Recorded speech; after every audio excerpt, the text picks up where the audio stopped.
You lost, sir." The voice came sharp and loud enough to turn heads across the ceremony lawn, cutting through the low hum of polished conversations and the distant flutter of flags snapping in a dry afternoon wind. Rows of crisp uniforms stood in perfect alignment under the sun, metals catching the light like small controlled fires, while beyond the rope line, a man who looked like he had wandered in from the wrong side of town stood alone, unmoving, his coat worn thin at the elbows, his boots dusted with a long road no one here could see. Corporal Ryan Blake stepped forward, his posture rigid, chin high, the confidence of rank sitting fresh on his shoulders as he planted himself directly in the man's path, like a barrier made of rules and certainty. "This area is restricted. Invitation only," he added, slower this time, as if speaking to someone who might not understand, his eyes scanning the stranger's weathered face, the unshaven jaw, the quiet stillness that didn't match the scene. A few nearby officers glanced over, their expressions shifting from curiosity to mild discomfort, but no one intervened. The man didn't answer right away. He simply looked past Blake, beyond the polished shoes and pressed uniforms, toward the raised platform at the center of the field where a four-star general's insignia rested beneath a flag waiting to be lowered. The wind tugged gently at the edges of his coat, carrying the faint scent of hot asphalt and cut grass, the kind of ordinary afternoon that felt too clean for the weight of memory standing quietly in front of them. "Hey," Blake pressed, a sharper edge creeping into his tone, "you can't just stand here. There's a shelter about half a mile down the road if you need somewhere to be." A couple of younger airmen nearby let out short, restrained laughs, the kind that fed off authority rather than humor. The man's eyes shifted then, pale and steady, meeting Blake's for just a second, and there was something in that look, something measured, something patient, that didn't belong to someone lost or confused. But Blake missed it, or chose to. "You're blocking a military ceremony," he continued, gesturing with a gloved hand toward the gathering crowd. Black sedans lined up along the curb, dignitaries stepping out in silence, their shoes crunching softly over gravel. "Move along." The man finally spoke, his voice low, calm, carrying just enough weight to slip through the noise without rising above it. "I'm here because he asked me to be." Blake blinked once, then smirked, the corner of his mouth tightening with disbelief. "Who asked you?" He shot back, already certain of the answer before it came. The man's gaze drifted again toward the stage, toward the flag, toward something none of them could see. "The general," he said simply. The laughter this time wasn't restrained. It spread in small ripples, quiet but sharp, bouncing between uniforms and polished badges. Blake shook his head, stepping closer, invading the man's space with deliberate pressure. "Right?" he muttered, voice dropping into something colder. "And I suppose he personally invited you too." The man didn't respond. He didn't need to. He just stood there, unmoved, as if he had already waded through things far worse than this moment, as if time itself had taught him the value of standing still while the world rushed to judge. Behind them, the ceremony clock ticked closer, engines idled, radios crackled softly at clipped intervals, and somewhere in the distance, a flag line snapped sharply in the wind. But at the edge of it all, unnoticed by most, one junior officer, Captain Daniel Brooks, had stopped walking. His eyes lingered on the man, narrowing slightly, not in judgment, but in recognition of something he couldn't yet explain. Something that didn't fit, something that felt wrong.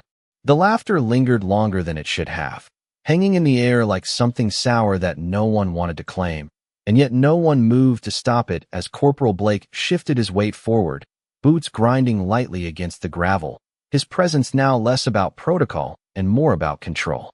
"You need to leave," he said, slower this time, each word pressed flat with authority, as if repetition alone could make the situation simpler, cleaner, easier to dismiss. The man did not step back. He did not argue.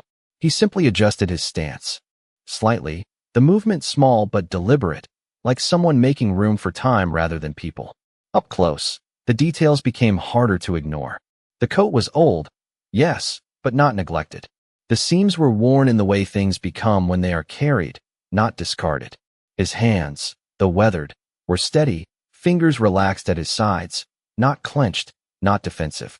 And his eyes, pale and clear, held that same unsettling calm that had no place in a moment like this. Blake noticed none of it. Or if he did, he refused to let it matter. "I am not going to say it again," he continued, his voice tightening just enough to signal the shift from warning to action. Behind him, two security personnel adjusted their positions, subtle but unmistakable, the quiet choreography of enforcement beginning to form. The crowd nearby began to thin, not out of disinterest, but out of instinct. People moved away from tension the way they always had, creating space around it, leaving it exposed. Captain Brooks had not moved. His gaze remained fixed, not on the confrontation itself, but on the man at its center, studying the stillness, the way he absorbed the moment without reacting to it. It reminded him of something he could not quite place, something from training, or maybe from stories told in quieter rooms where names were not always spoken out loud. "Sir," Blake pressed again, louder now, drawing more attention as a few heads turned from the arriving motorcade. "This is a restricted military function. You are interfering." The man exhaled slowly, not in frustration, not in defeat, but in patience, as if the air itself carried weight. His gaze drifted briefly toward the line of vehicles pulling up, black paint reflecting the bright afternoon sun, doors opening in sequence, men and women stepping out with practiced precision. For a moment, just a moment, something shifted behind his eyes. Not recognition, not surprise, something older. Then it was gone. Blake took a step closer, closing the final inches between them, his shadow falling across the man's chest. "Last chance," he said, quieter now, the kind of quiet that carried more threat than volume ever could. "You walk away, or we walk you out." One of the security personnel reached forward slightly, not touching yet, but close enough that the intent was clear. The man's gaze dropped then, not to their hands, not to their uniforms, but to something on his own chest. A small chain, barely visible against the worn fabric of his shirt, shifted with the movement. From it hung a set of dog tags, dulled with age, the edges darkened as if they had seen more than time alone. One of the younger airmen noticed it first and leaned in with a smirk. "That's supposed to make this official?" he muttered, reaching out with two fingers, brushing lightly against the metal. The contact was casual, dismissive, almost careless. But the reaction was not. The man's hand rose just enough to stop the tags from swinging, his fingers closing around them with a familiarity that spoke of years, not seconds. He did not pull them away. He did not hide them. He simply held them, as if anchoring something that did not belong to this moment. Brooks felt it then, sharp and unmistakable, that sense of wrongness settling deeper, pressing against his instincts. He shifted slightly, already reaching for his phone without taking his eyes off the man. Around them, the wind picked up, tugging at uniforms, rippling the flags, carrying the distant hum of engines and the quiet, steady rhythm of something about to change. The faint metallic click of the dog tags settling against his palm seemed louder than it should have been, a small, almost insignificant sound that somehow cut through the layered noise of engines, distant voices, and the steady rustle of flags overhead. The young airman who had touched them pulled his hand back with a half-smile that lingered too long, as if expecting a reaction that never came. "Relax," he muttered, glancing sideways at Corporal Blake. "Just old metal." But the man did not release the tags.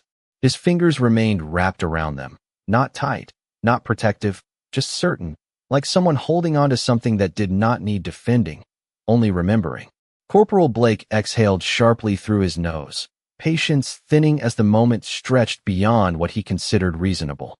"That is enough," he said, stepping in again, his tone now stripped of pretense. "You are done here."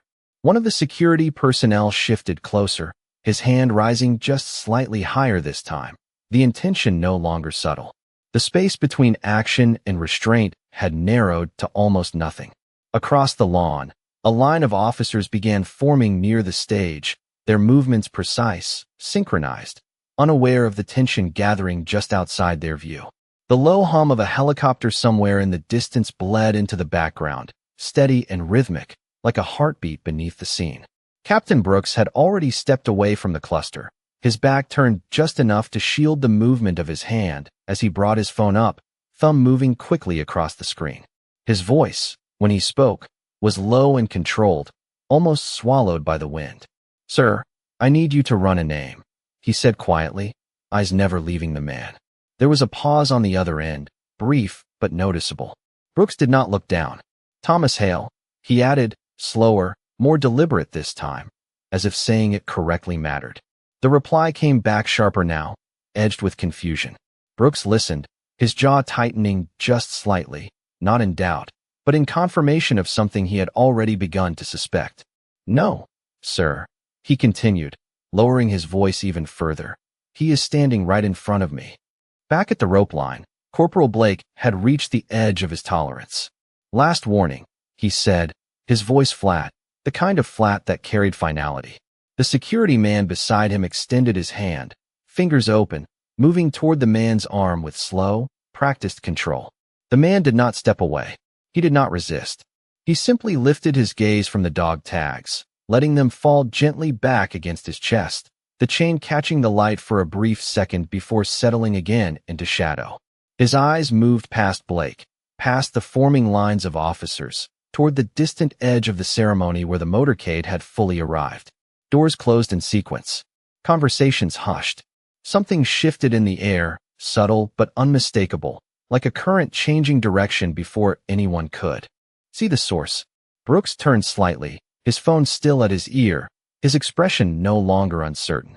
Sir, he said, firmer now, you might want to notify him directly. There was no hesitation in the response this time, just a single, clipped acknowledgement that carried weight far beyond the words themselves. Brooks lowered the phone slowly, his gaze returning to the man, then to Corporal Blake, then back again. Around them, the wind picked up just enough to tug at loose fabric, to ripple the flags harder, to carry the distant echo of footsteps approaching from somewhere behind the ceremony line. The security man's hand hovered inches from contact. Blake's posture held firm, unyielding. And at the center of it all, Thomas Hale stood exactly where he had been from the beginning, unmoved, as if he had already seen how this moment would end long before anyone else realized it had begun. The moment stretched to its thinnest edge, fragile and silent, as the security officer's hand hovered just inches from Thomas Hale's arm, close enough to feel the warmth of fabric, close enough to end the standoff with a single touch, and yet something unseen held it there, suspended between decision and consequence. The wind shifted again, sharper now, pressing against uniforms, tugging at loose threads, carrying with it a change that did not announce itself, but settled into the bones of the moment. Corporal Blake did not notice it. His focus remained locked, his authority rooted in procedure, in rules that had never failed him before. Do it, he said quietly, a command meant only for the man beside him, his voice low and final. The security officer began to move, slow and controlled, fingers closing the last inch of distance. And then it stopped. Not by force, not by resistance, but by something else entirely. A voice, calm and firm, cut across the space behind them. Stand down. It was not loud, but it did not need to be. It carried with it the kind of weight that did not belong to volume, but to certainty. The security officer froze mid-motion, his hand halting instantly, fingers still extended, as if the command had reached him before the sound itself did. Corporal Blake turned sharply, irritation flashing across his face before it could settle into recognition. Captain Brooks was already stepping forward, his posture straight, his expression no longer uncertain, but anchored in something firm and deliberate. That will not be necessary, Brooks said, his voice even, controlled, but edged with a tension that had not been there before. Blake frowned, confusion tightening his brow. Captain, with respect, this individual is interfering with, I said stand down. Brooks repeated, not louder, but harder, each word landing with unmistakable authority. The shift was immediate. The security officer withdrew his hand without hesitation, stepping back half a pace, eyes flicking between the two men, instinct choosing the higher command without question. Around them, the subtle movement drew attention. A few nearby officers turned fully now, conversations fading into silence, their focus pulled toward the interruption like iron to a magnet. Blake straightened, his jaw tightening, pride pushing back against the sudden disruption of control. Sir, I am following protocol, he said, more rigid now, as if formality could restore balance. Brooks held his gaze for a moment, measuring, not dismissing, but recalibrating. Protocol does not apply the way you think it does here, he replied, his voice dropping slightly, not for secrecy, but for precision. Blake hesitated, just for a fraction of a second, the certainty in Brooks' tone slipping past his defenses in a way he did not expect. Sir. Brooks did not answer immediately. His eyes shifted past Blake, returning to Thomas Hale, studying him again, but this time with something closer to recognition than suspicion. The dog tags rested quietly against Hale's chest now, unmoving, as if the air itself had decided to leave them undisturbed. Hale met Brooks' gaze for a brief moment, and in that silent exchange, something passed between them that required no words, no explanation. Brooks exhaled slowly, then turned his attention back to Blake. You are going to step back, he said, calm but absolute. And you are going to let this situation breathe for about 30 seconds. Blake opened his mouth to respond, then stopped. Around them, the atmosphere had shifted in a way that was impossible to ignore now. The distant line of vehicles had gone still. Movement near the stage had paused, subtle but unmistakable. Even the wind seemed to hesitate, as if waiting. Brooks' phone buzzed once in his hand, a short, sharp vibration that cut through everything. He glanced down at the screen, just long enough to read, and whatever he saw there removed the last trace of doubt from his expression. When he looked back up, his voice carried something new, something heavier. He is on his way, Brooks said quietly. Blake blinked, the words not landing fully, not yet. Who is? Brooks did not answer. He did not need to, because from somewhere beyond the line of black vehicles, footsteps had begun to approach, steady, deliberate, and accompanied by a silence that spread outward like a ripple, pulling every eye, every breath, every ounce of attention toward what was coming next. The sound of footsteps grew clearer with each passing second, measured and deliberate, the kind that did not rush because it never needed to. And as they approached, something unseen began to ripple through the formation near the stage, a subtle tightening of posture, a quiet straightening of shoulders, as if an invisible line of command had just been drawn across the entire field. Conversations faded completely now, replaced by a silence that was not empty but heavy, expectant, pressing against every uniform and every breath. Corporal Blake felt it before he understood it, a shift in the air that unsettled something deep beneath his certainty. But pride held him in place, his stance still rigid, his eyes flicking briefly toward Captain Brooks, searching for clarity that did not come. Brooks did not move. He stood firm, gaze fixed beyond Blake, his attention locked onto the approaching figure with a focus that left no room for doubt. The security personnel had already stepped back another half pace, instinct guiding them away from a situation that no longer belonged to them.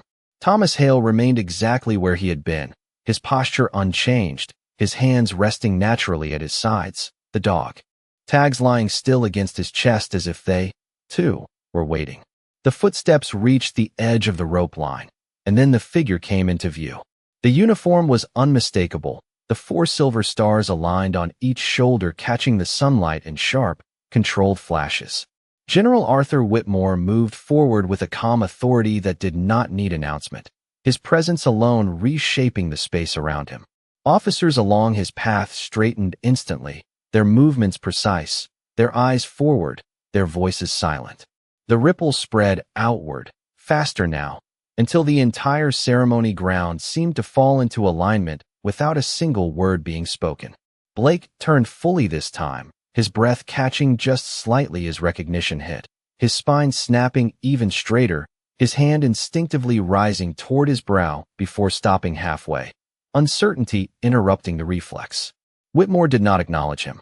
He did not slow. His gaze was fixed ahead, steady, unbroken, cutting through the distance with a clarity that left no question about his destination.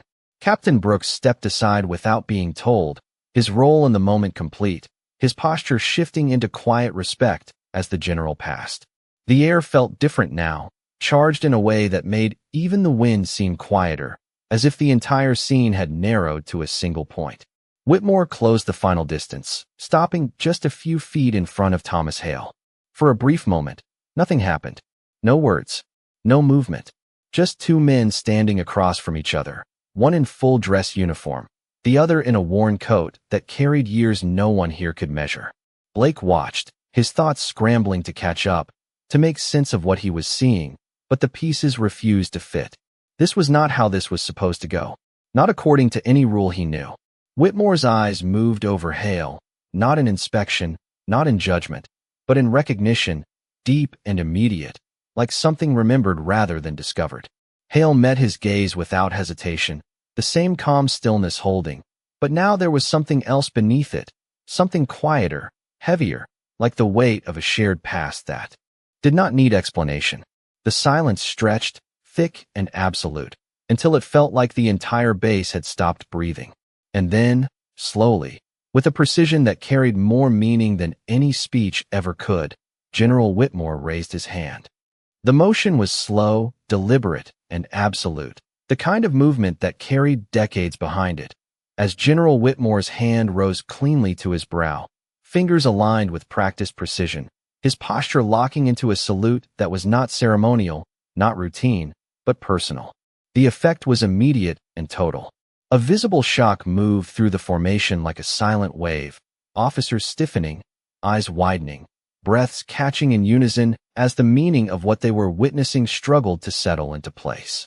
Corporal Blake froze where he stood, his mind refusing to process what his eyes were clearly seeing, the image of a four-star general saluting a man he had just moments ago tried to remove from the grounds. It did not fit. It could not fit. And yet it was happening, right in front of him.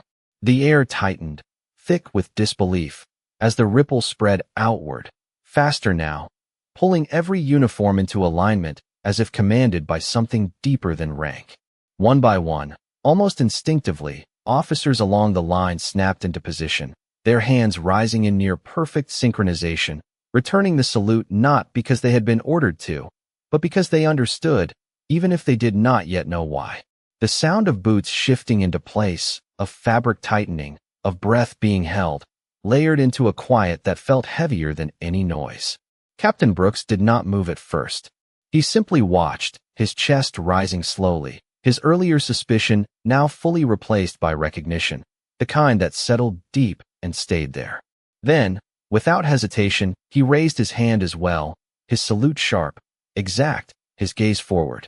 Thomas Hale did not return the salute immediately.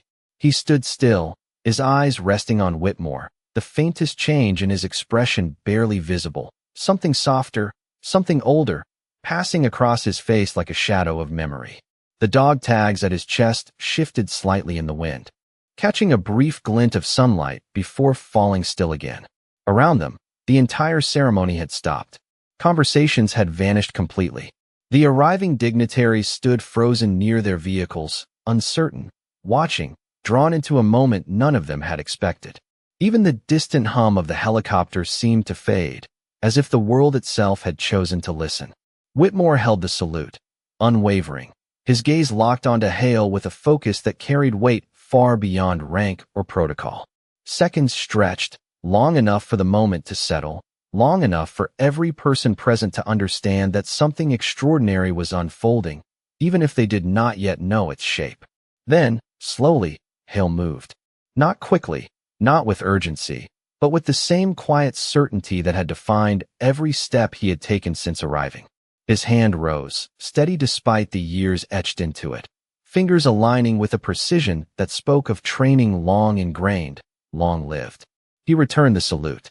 The symmetry of it, the quiet exchange between two men standing worlds apart in appearance, yet clearly bound by something deeper, landed with a force that no words could have carried.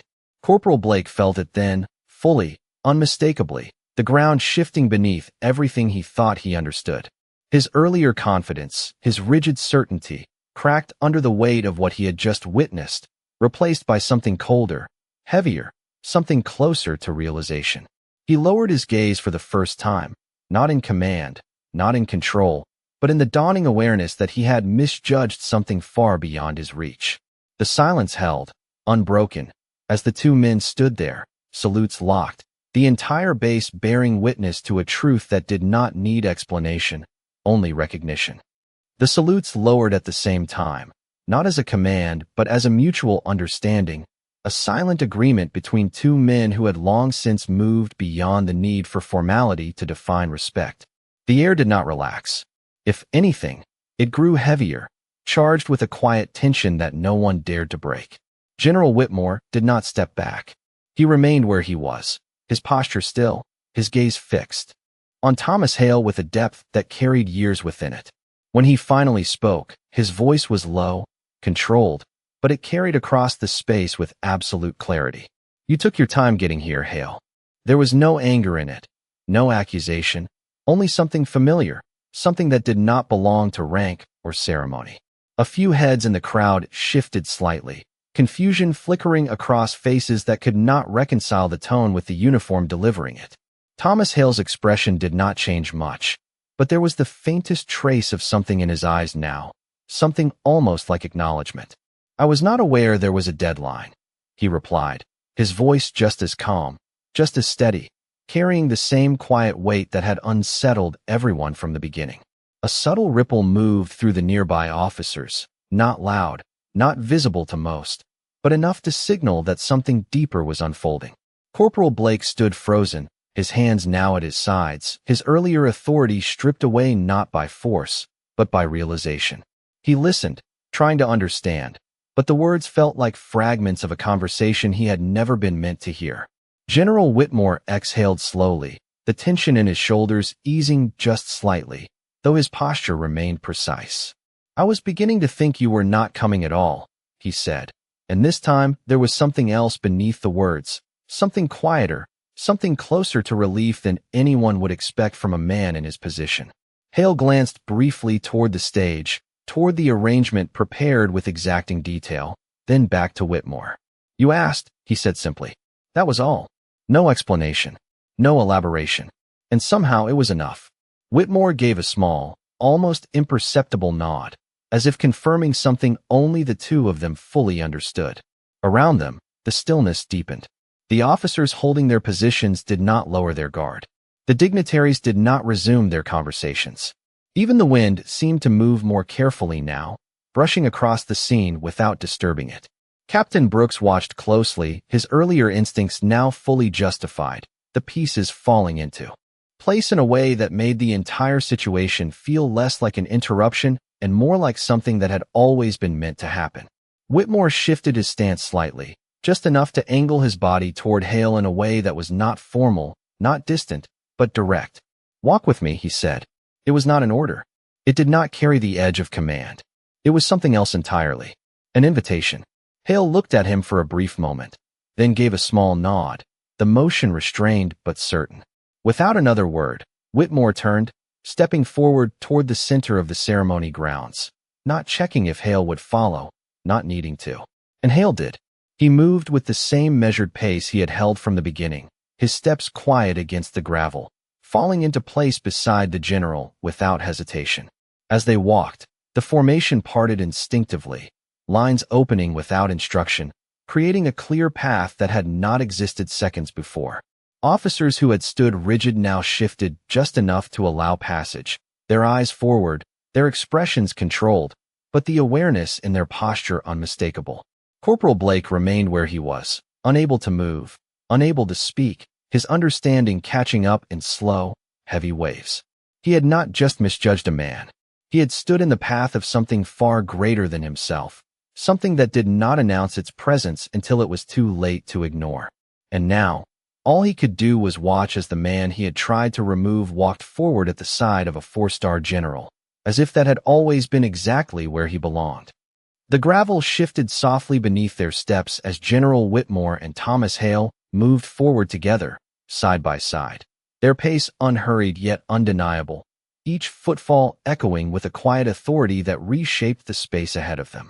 The formation parted wider now, no longer subtle, no longer uncertain, but deliberate, precise, as if the entire ceremony had recalibrated itself around their presence.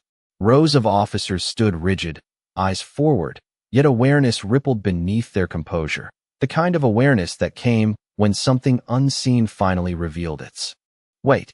Captain Brooks fell in a few steps behind, not intruding, not leading, simply bearing witness, his earlier instinct now fully validated as the pieces aligned into something far larger than a single moment at the rope line. Ahead, the raised platform stood waiting, polished wood catching the afternoon light, the folded flag resting at its center like a quiet promise. The breeze carried the faint hum of distant traffic beyond the base. But here, within the perimeter, everything felt contained, focused, drawn inward toward what was unfolding. As they approached the platform, Whitmore slowed slightly, just enough for Hale to match without thought, the synchronization effortless, unspoken. A senior officer stepped forward instinctively, ready to announce, to restore order, but one glance from Whitmore was enough to stop him mid-motion, his voice dying before it could form. No announcement was needed. No explanation would have added anything to what was already understood by those who knew how to see it. Whitmore stepped onto the platform first, then turned, not to address the crowd, but to face Hale directly, his posture shifting again, less formal now, more personal, though no less commanding. Hale stepped up beside him, the worn edges of his coat brushing lightly against the clean lines of the stage, a contrast that no longer felt out of place, but necessary. The flag stirred gently between them, its edges lifting with the wind, the fabric catching light and shadow in slow, deliberate waves. For a moment, neither man spoke. The silence held, deep and complete, stretching across the assembled ranks, pulling every eye, every breath into stillness. Then Whitmore reached down, not hurried, not ceremonial, and placed his hand lightly against the folded flag, his fingers resting there with a care that spoke of more than protocol. He did not look away from Hale. They wrote reports, he said quietly, his voice carrying just far enough to be heard, but not meant for the crowd. Pages and pages of them. None of them got it right. A faint shift moved through the officers closest to the stage, not in posture, but in attention, as if the words themselves carried something that demanded stillness. Hale's gaze dropped briefly to the flag, then back to Whitmore, his expression unchanged, yet deeper somehow, as if the weight of memory had settled fully into the present.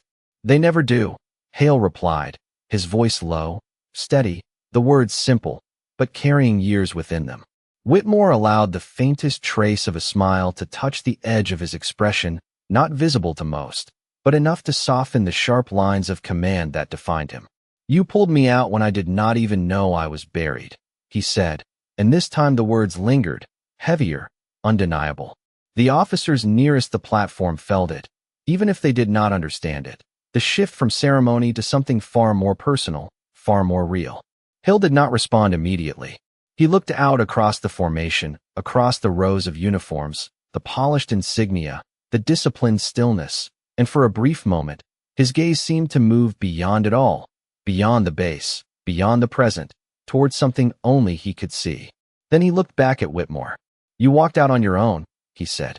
Whitmore held his gaze for a second longer, then nodded once, slow and deliberate, as if accepting something that had never needed to be said until now. Around them, the silence deepened again, no longer uncertain, but respectful, as the truth of the moment settled into every corner of the field. And in that stillness, the difference between appearance and reality no longer existed. Only recognition remained.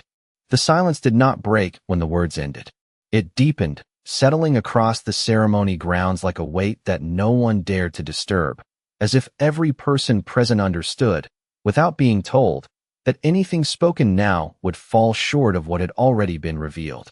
General Whitmore let his hand rest on the folded flag for a moment longer, then slowly withdrew it, his posture straightening once more, though something in his presence had shifted, softened in a way that rank alone could not explain.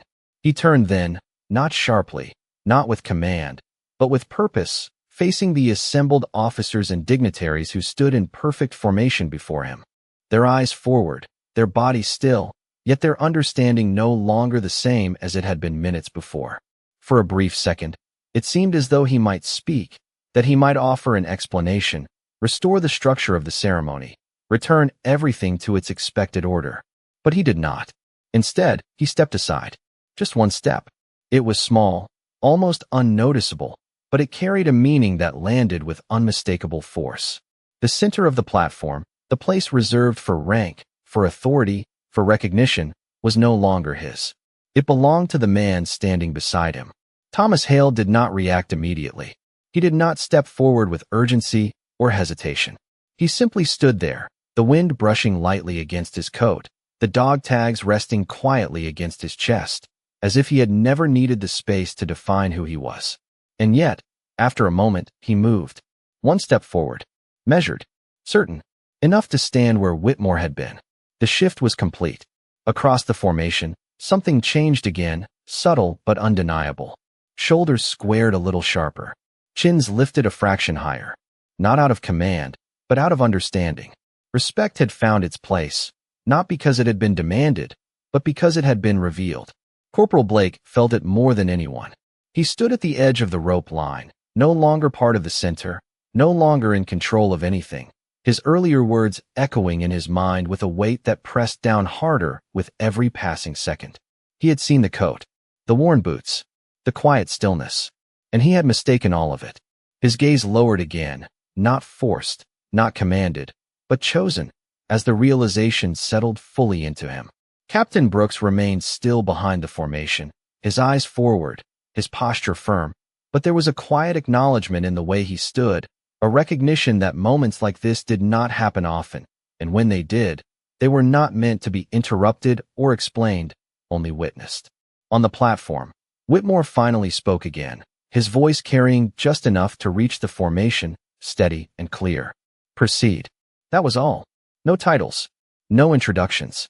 No need. The ceremony resumed, but it was no longer the same. Every movement carried more weight. Every salute held longer. Every eye that passed over Thomas Hale lingered just a fraction more than before. Not out of curiosity, but out of respect that had been earned long before any of them had arrived. The wind moved through the flags again, lifting them in slow,